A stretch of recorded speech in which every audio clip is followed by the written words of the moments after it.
Dapat pampaigtingin ng public-private partnerships upang mas maraming masungkit na medalya ang Pilipinas sa Olympic Games. Pag-amin ni Senator Christopher Bongo, hindi matatawaran ang naging ambag ng corporate sponsors para sa tagumpay ng ating mga atleta. Kaya't mainam kung makikipagtulungan ng gobyerno sa kanila. Narito ang report ni Raymond Dadpaas.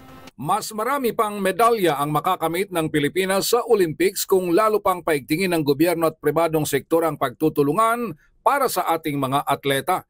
Ito ang paniniwala ni Senador Christopher Bongo na siyang chairman ng Senate Committee on Youth and Sports. Para kay Go, gumuhit ng kasaysayan ng ating mga atleta sa Paris Olympics dahil sa nakuhang 2 gold at 2 bronze medal. Dagdag ito sa naunang medalyang ginto, 2 silver at bronze sa Tokyo Olympics. Masaya ang senador dahil nangyari ito sa panahon na siya ang chairman ng Senate Committee on Youth and Sports. Bago umalis ang ating mga atleta patungo ng Paris Olympics ay binigyan sila ng tig 500,000 pisong baon bilang suporta ng komite. Maliban pa sa itinaas na budget ng Philippine Sports Commission. Aminado si Go na malaki ang naging papel na ginampanan ng pribadong sektor para sa ating mga atleta, lalong-lalo na ang suporta ng mga corporate sponsors. Nauna nang nagpahayag ng kahandaan si Senator Go na magsagawa ng post-evaluation hearing.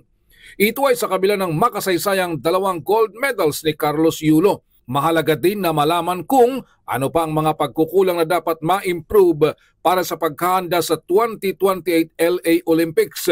Kasama ng hindi nakarating na uniforme ng mga golfers na sina Biang Kapagdanganan at Doti Ardina at reklamo din ng mga weightlifters. Ako po ay naniniwala at ang gobyerno at ang pribadong sektor ay nagtutulungan.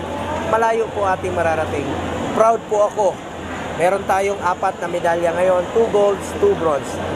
Pinakamataas po yan sa history ng Pilipinas. 2020 Tokyo Olympics, meron tayong 1 gold, 1 silver at 2 bronze. Mataas rin po yon sa history ng Pilipinas. Noong mga unang panahon, pansinin nyo, 0-0 pa tayo. Para sa MBC TV Network News, ito si Raymond Dadpaas, una sa Pilipinas, una sa Pilipino.